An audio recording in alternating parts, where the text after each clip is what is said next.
All right, motherfuckers. Metal Devastation Radio. I'm Zach Moonshine. And here recently I just had an opportunity to interview legendary vocalist of Trouble, Mr. Eric Wagner. And he's talking about his new band, Blackfinger. And interview went a little bit like this. Here, check it out. So tell me about how did you guys get started with this, with Blackfinger, and how did this whole project come about? Well, after I left Trouble, I was been working on some new songs and stuff, and then when I started putting the band together, all the guys are from where I grew up. They were all in bands. All of them really supported Trouble at one time or another back in our hometown, so I thought it would be cool to work with these guys. I've known them forever, you know. Yeah. And give them an opportunity to do a record and stuff like that. And it was awesome. Like, you know, we all just sat in a room and worked together on it. You know, it was cool, and I think they did a great job. Very cool. And you guys got your own studio now too? Well, I was living in the studio. I was living there and producing other projects and stuff. And when it was time to record, sometimes it was hard because after recording all day, I didn't get to really leave and go home. I just went upstairs to my room, you know. So it was kind of hard sometimes, you know. But it was cool. It all worked out. It took forever, but it's finally done and coming out, so. Oh, yeah, man. I can definitely tell it's one of those records that when you listen to it, every time I listen to it, I hear something different. There's a lot of stuff in there. That's cool. It was cool when it was finally finished. I got to sit back and listen to it instead of working on it. And it was doing the same thing to me because, you know, I wasn't really paying attention to everything, you know, because I was working on it, you know, what order, the mixes, the vocals, the guitar, everything all the time. And it was pretty cool when it was finally finished and I got to just sit back and listen to it, you know. So I was, then it was like, wow, did we just do that? Hell yeah. There's a few songs that definitely stick out to me. First one, obviously, Yellowwood. What can you tell me about that? That was a jam. I mean, I wrote that with Trouble's old bass player, Chuck, the music to that. And at first, actually, I wasn't going to use it for Blackfinger. And then, you know, one day I brought it down to the guys. I'm like, check this out, you know, and everybody dug it, and it was a total jam. I'm like, yeah, let's do it, you know. So it's cool. I love the song. Yeah, this definitely got it's got a really good. I like the melody in it. It really sticks in your head.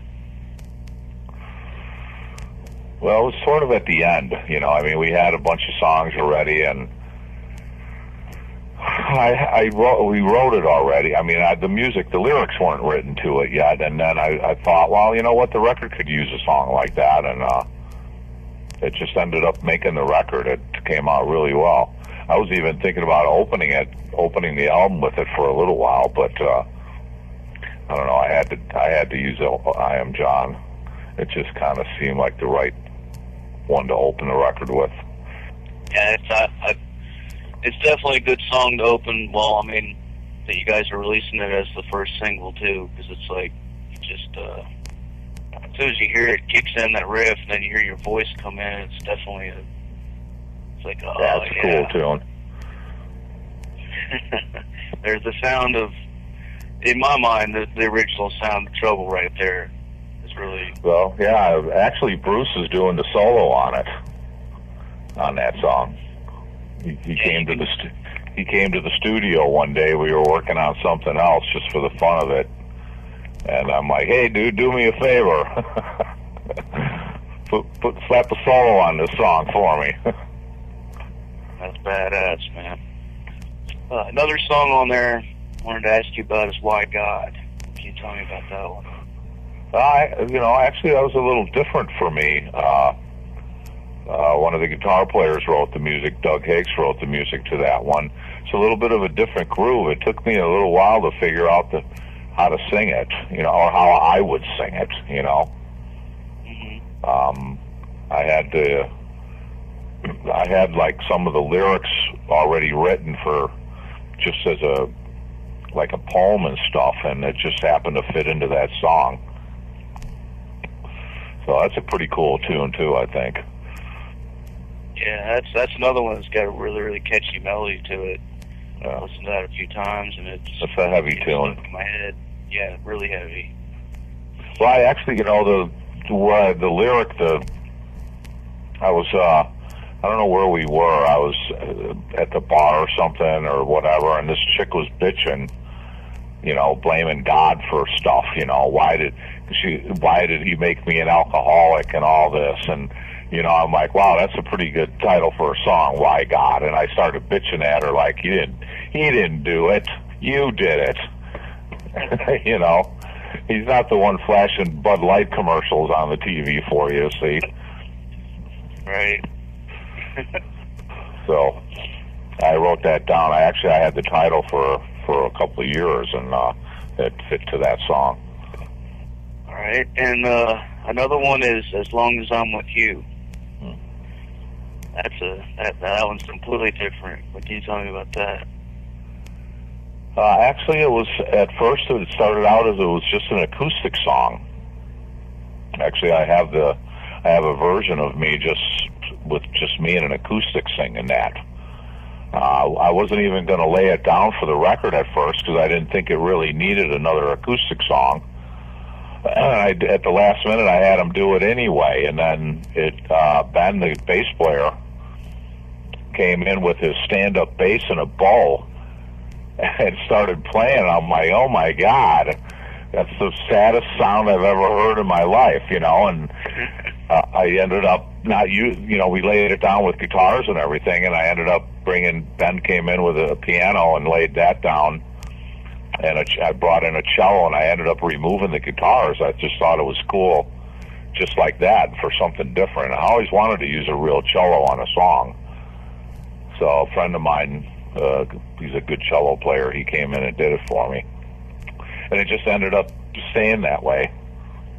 And now when I listen, I have a copy of it. I listen to it with the guitars and everything. It's not even near that. So it was a little bit by accident, actually. And that song, that is an epic fucking song, man. The way I love the way that the cello and the piano, everything. The solo. I couldn't make up my mind what I wanted to do with the solo. I was just going to use an electric guitar. Mm-hmm. And the dude in there, he was just goofing around with the cello in the middle section. And I'm like, push the button. I'm like, dude, you're doing the solo now. That's awesome. So we spent a couple of days on that song, getting that down right with the cello. I think it's cool. Oh yeah. I think you guys had a great idea of just letting the cello do the solo on that, because it is. Sometimes the stuff that happens by accident comes out the best. That wasn't planned or anything. I'd like to take credit that it was, but it was total by accident. And then when we were doing it, everybody was just like, "Oh my God, that's going to be cool." That's really awesome. Yeah, some of the best stuff comes about like that.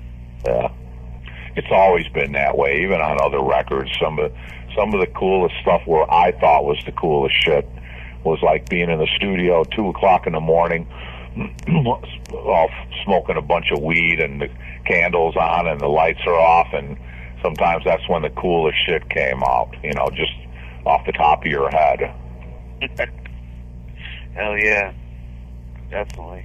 I gotta say, man, one thing about your music that always sticks out to me and with Trouble too is your voice. I mean, you have an extremely unique voice.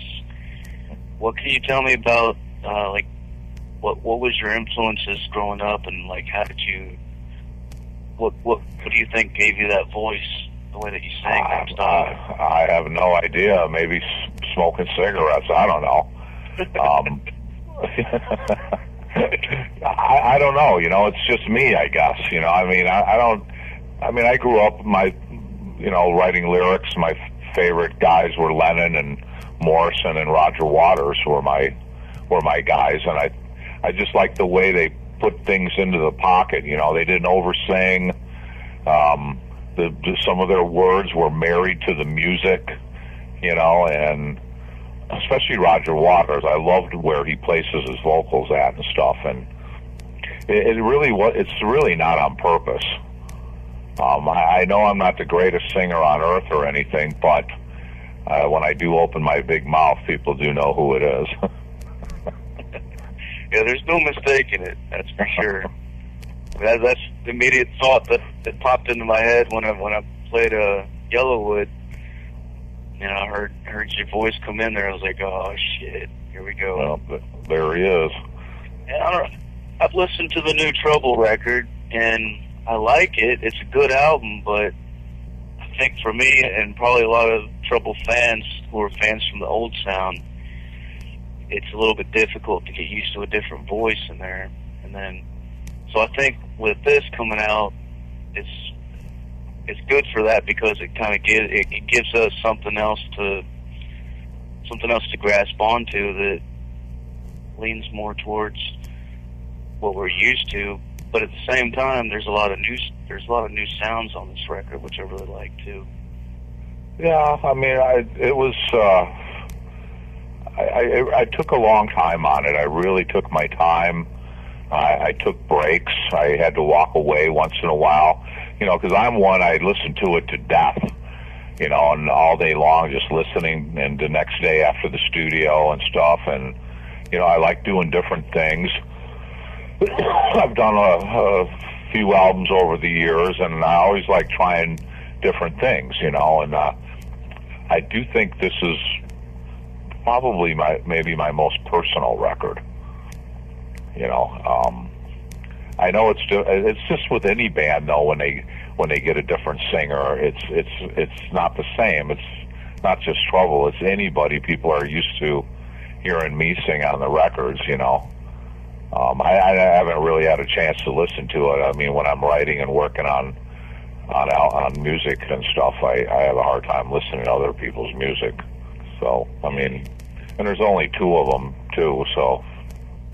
Well, Eric, looking back on your career, you've had quite a long career. What could you tell me is like some of the biggest highlights that you can remember? That's a tough one, remembering it. I mean, I think I haven't even been able to process it all, to be honest with you. I mean, we had some good times. The Pantera tour was awesome, you know, and that we did back in '93, and yeah. Maybe one of them too is like playing the Dynamo in Holland in '95. There was like 100,000. Dynamo there in '95 was a cool one. There was like 100,000 people there. I mean, it took me the first to calm down walking out there. It was incredible. I mean, there's been a lot, you know. I mean, my favorite being in a band anyway is writing new songs and making the records. So all of those have been a fun experience. Creating something. It's like I have to, you know, to do that. It's in my thing. Yeah. So I mean, a lot of it. I mean, it's so much over the year. I haven't even been able to process it all. So just keep working on new stuff and moving forward. I think the first memory that I have ever actually, even the way I found out about Trouble back in the day was from Pantera. It was one of those home videos that they did. They showed you guys on stage with them. You guys had like a big fucking tent or some shit with a bunch of smoke coming out of it. Yeah, it was a joint, the Trouble joint. That looked like a good time. Well, that had been the last day of the tour, maybe, because that was always kind of a tradition. On the last day of the tour with another band, we always talked with each other somehow. There's been a lot of good times. Savage touring Very cool. Well, so I want to ask you, moving forward, what kind of plans do you have now for the future of Blackfinger and also the Skull you're doing too, right? Yeah, right now I'm in the middle of writing a record for the Skull. The Blackfinger comes out at the end of the month, so we're going to be doing some shows. Hopefully people are going to dig it and it should be going in the studio sometime in March for the Skull record, so that would be cool. A lot going on this year. It's the 30th anniversary of our Skull's record, so we're going to maybe be doing that album in its entirety, a couple times. The Skull anyway, not Blackfinger, but I'm going to re-release my Lit album, probably. I got rights back. I just had it remastered, so it should be coming sometime this year, too. So a lot going on. You know, yeah, and stuff, hopefully. And hopefully, everybody digs it, and, we'll be coming around. What kind of, as far as the Skull, what do you think's, what are the differences between the Skull and Blackfinger? What are the main? Well, for me, I mean, it's me writing the lyrics, yeah, so everyone's been a continuation, really, of what I write. I'm writing about off. Usually, it's just a little different. There's three of us in the band trouble, so it has maybe a little bit heavier, a little more sympathy, maybe, just trouble. I mean, obviously, we can't help it. Like I said, there's three of us. So a lot of the that's coming out, I think it's real good, so. Like I said, it's me doing it, so I've been being out around, so this is, similar to it. Well, Eric, I guess I'm about out of questions for you. Is there anything you want to tell your fans out there that are listening? I appreciate the music all these years and thinking about me.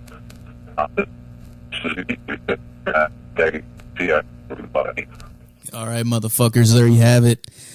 And now, there towards the end, I have no idea what the fuck was going on. We were having some fucking all kinds of issues, man. Fucking lights were flickering, house was shaking. So yeah, I don't know if that shit was fucking paranormal or fucking electrical or what, man. I think Eric Wagner is just so fucking brutal that the fucking telephone couldn't fucking handle no more. I don't know. Anyway, motherfuckers, I highly suggest you go out and buy that fucking album. It's bad fucking ass.